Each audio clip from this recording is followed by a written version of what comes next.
Bismillahirrahmanirrahim. Assalamu alaikum wa rahmatullahi wa barakatuh. Dear students, hope you all are fine by the grace of Allah.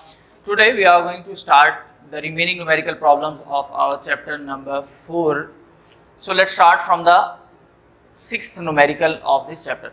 The statement for the sixth numerical is a point charge of 2 coulomb. A point charge of 2 coulomb is transferred from a point at potential 100 volt to a potential at 50 volt.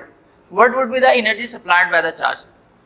कहते हैं कि अगर एक charge जो है वो एक field के अंदर इलेक्ट्रिक फील्ड में हायर पोटेंशियल से लोअर की तरफ शिफ्ट करता है और हायर पोटेंशियल की वैल्यू 100 वोल्ट है, लोअर पोटेंशियल की वैल्यू 50 वोल्ट है, तो यहाँ से वहाँ तक जाते जाते इसका पोटेंशियल डिफरेंस क्या होगा? और इनडायरेक्टली वो हमसे ये भी पूछ रहे हैं कि हमारे पास जो इलेक्ट्रिक एनर्जी सप्लाई होगी इस चार्ज के लिए वो कितनी होगी। तो इन चीज़ों को कैलकुलेट करने के लिए स्टूडेंट हम सबसे पहले नंबर पे अपने गिवन डाटा पर आते हैं। We have a charge Q measured as 2 coulomb whereas the potential A is 100 volt and VB potential at the second point is 50 volt. We have to find the energy supplied by the charge.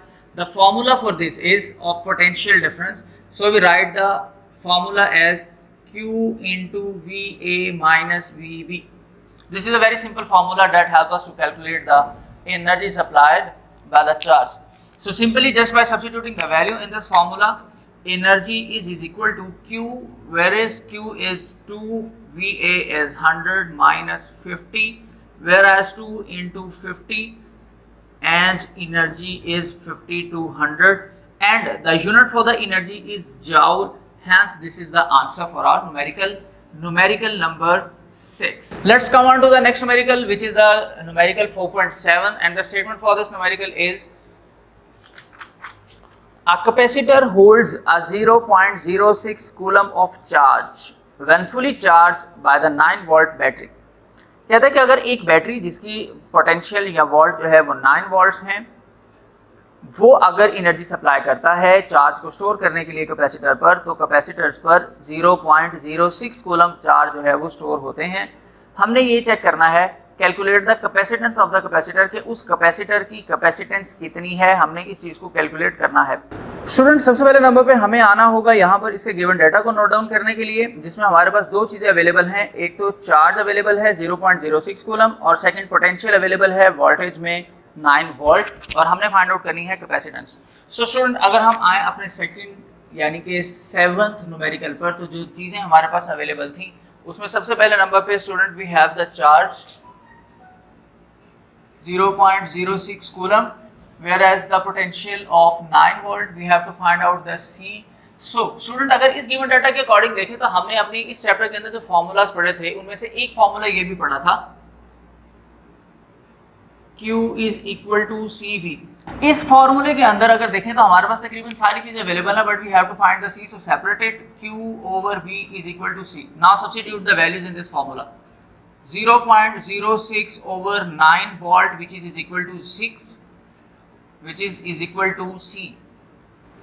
So students, the answer that will come after calculating with the help of a calculator is 6.67 into 10 raised to power minus 3, and this is the capacitance of a capacitor, but the unit for the capacitance of a capacitor is farad, hence this is our answer. A capacitor holds a 0.03 coulomb of charge when fully charged by the 6 volt of a battery. How much voltage would be required for it to hold 2 coulomb of charge? ये कहते हैं for example कि अगर हम 6 volt battery की मदद से charge provide करना शुरू करें, पोटेंशियल प्रोवाइड करें और कैपेसिटर के ऊपर जो चार्जेस आ जाएंगे वो 0.03 कूलम होंगे। अगर हम इससे डबल यानी कि 2 कूलम ऑफ चार्ज स्टोर करना चाहते हैं तो फिर हमारे पास हमें कितना पोटेंशियल रिक्वायर्ड होगा। अब यहाँ से हमने क्या फाइंड आउट करना है स्टूडेंट? पोटेंशियल फाइंड आउट करना है। सो यहाँ पर अगर इसके गिवन डाटा के अकॉर्डिंग स्टूडेंट हम लोग ये देखें कि हमारे पास दो चीज़ें अवेलेबल हैं अपनी इस न्यूमेरिकल के लिए, 4.8 न्यूमेरिकल के लिए। सबसे पहले नंबर पे तो ये जो चार्ज कूलम की फॉर्म के अंदर स्टोर हो रहे हैं स्टूडेंट, हम उसकी वैल्यू नोट डाउन करते हैं 0.03 कूलम। पोटेंशियल जो हम लोग प्रोवाइड कर रहे हैं student that is about the 6 volt and we have to find the potential to store the 2 coulomb of charge.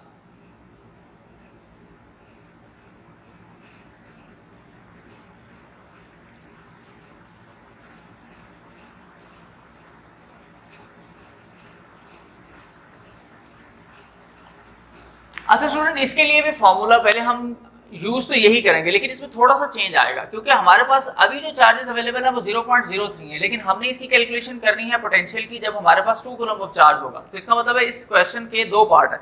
अगर हम पहले पार्ट की तरफ आए स्टूडेंट, फॉर्मूला हमारे लिए कॉमन है, Q is equal to CV। हमें सबसे पहले फाइंड आउट करना पड़ेगा यहाँ पर C को, कैपेसिटेंस को। हम पहले इसकी कैपेसिटेंस को कैलकुलेट करते हैं। जब हम स्टूडेंट फर्स्ट पार्ट के लिए कैलकुलेशन करेंगे तो ये फॉर्मूला बनेगा Q over V is equal to C, whereas the Q is 0.03 over 6 volt which is equal to C, and this is the first answer। यानी कि ये हमारे पास कैपेसिटेंस आ गई है। अच्छा, अब हम लोगों ने इसी कैपेसिटेंस को यूज करते हुए, क्योंकि कैपेसिटर तो वही है, लेकिन हमने ये देखना है कि हम उस कैपेसिटर पर 2 कूलम्स चार्ज को स्टोर कर दें।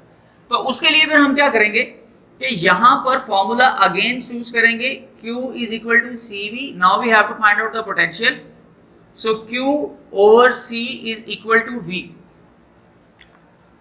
अब देखें कि चार्ज हमने कितने स्टोर करने थे। If we need a 2 coulomb of charge, कि अगर हमने 2 कूलम चार्ज जो है वो स्टोर करना है तो फिर कितना पोटेंशियल चाहिए। तो यहां पर Q आ जाएगा हमारे पास student 2C, and over C की वैल्यू कैपेसिटेंस की स्टूडेंट हम ये फर्स्ट वाली यूज करेंगे which is 0.03 and divided by 6। Student अब ये देखें कि यहां से फॉर एग्जांपल मैं इस 6 को ऊपर मल्टीप्लाई करवा दूं तो it will become 6 2 12 over 0.03 and it is volt. यहां पर डेसिमल है, डेसिमल को अगर खत्म करें स्टूडेंट तो नीचे इसका 100 आता है और डेसिमल खत्म होगा और 100 फिर ऊपर मल्टीप्लाई होगा and it will become the 1200 over 3, and 1200 over 3 is 4। So it's means that कि हमारे पास इसका आंसर आता है 400, और पोटेंशियल के लिए वोल्ट होता है तो ये इसका पोटेंशियल होगा, तो ये इसका आंसर।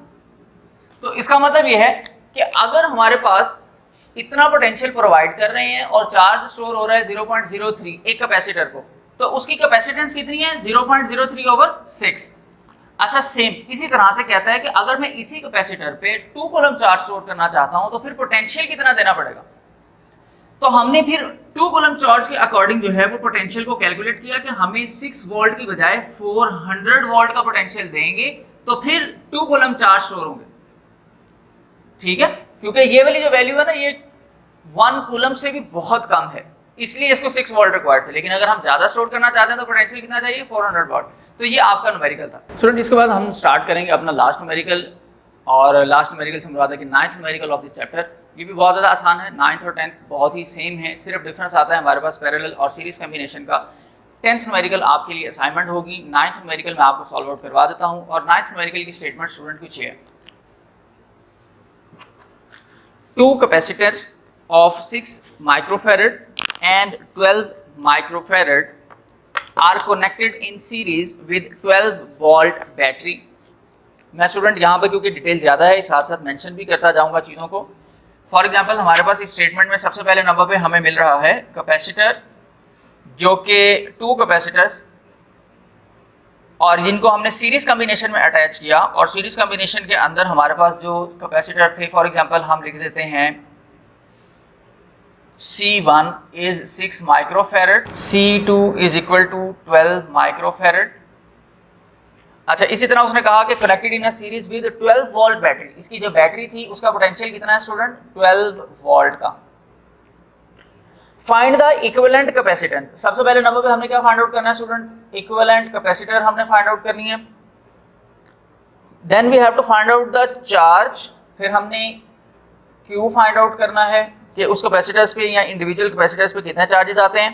इसका मतलब कि इसके लिए हमें पोटेंशियल भी रिक्वायर्ड होगा और वो मेंशन है जी, and potential difference across each capacitor. और हर कैपेसिटर को कितना पोटेंशियल मिलेगा, क्योंकि चार्जेस तो सारे कैपेसिटर्स को सीरीज कॉम्बिनेशन में सेम मिलते हैं, लेकिन पोटेंशियल हर एक को डिवाइड होकर मिलता है। तो इसलिए हमने V1 को भी फाइंड आउट करना है और साथ ही साथ V2 को भी फाइंड आउट करना है। तो टोटल हमने स्टूडेंट यहाँ पर तकरीबन 4 चीज़ें फाइंड आउट करनी है।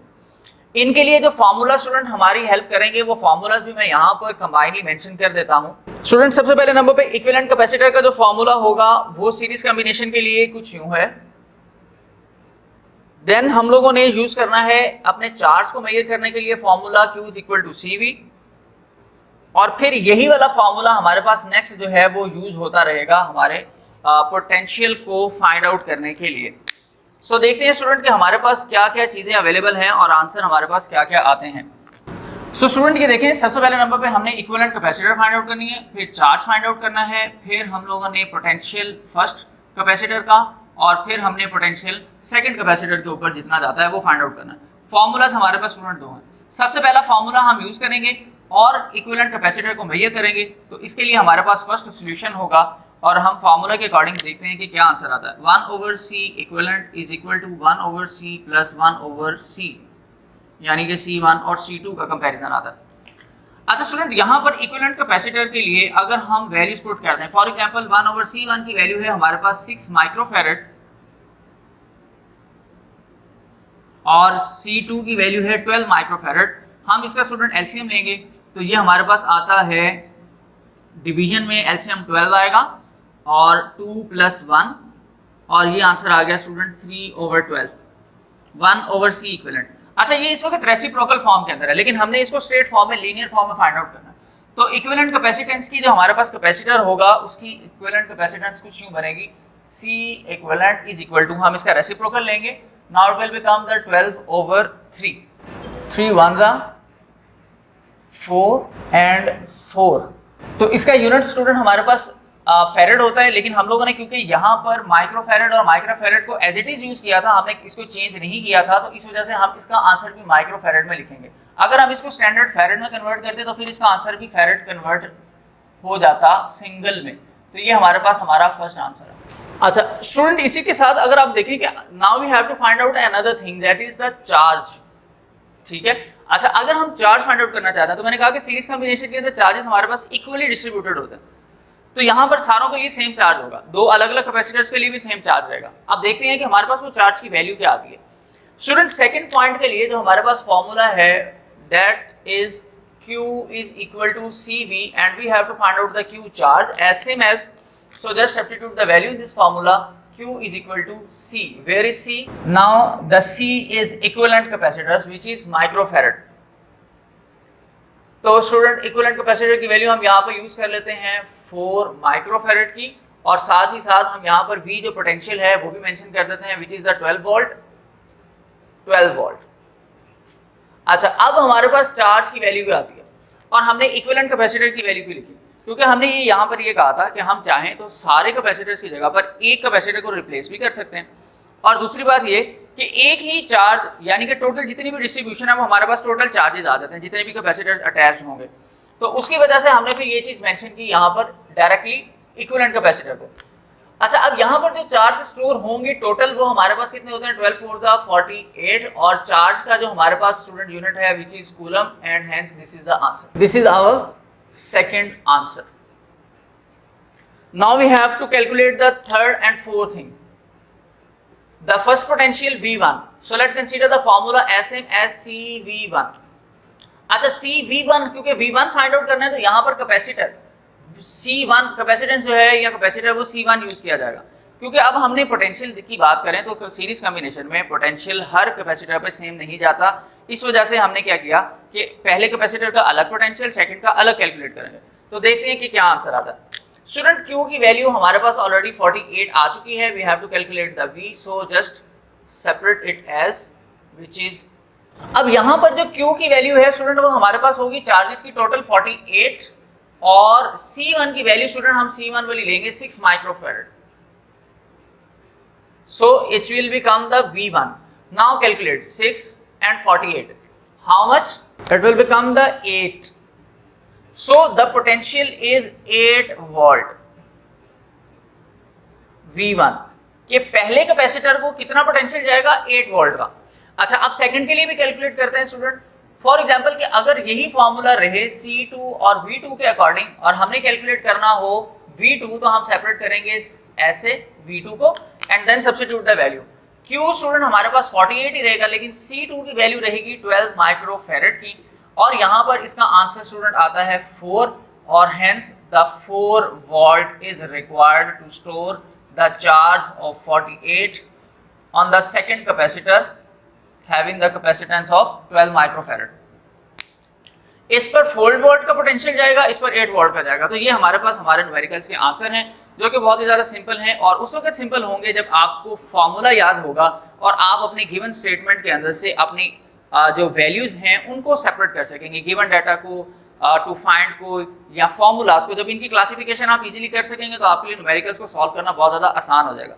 उम्मीद है कि ये वाले न्यूमेरिकल आपको क्लियर हो चुके होंगे। लास्ट न्यूमेरिकल आपके लिए असाइनमेंट है, आप खुद से सॉल्व कीजिएगा। उसमें सिर्फ और सिर्फ प्रॉब्लम या चेंज ये आएगा कि यहाँ पर हमने सीरीज कम्बिनेशंस के फार्मूलाज को यूज़ किया, वहाँ पर हम जो है वो पैरेलल कम्बिनेशन के फार्मूलाज को यूज़ कर सकते हैं। नेक्स्ट लेक्चर तक के लिए इजाज़त दीजिए। अल्लाह हाफ़िज़।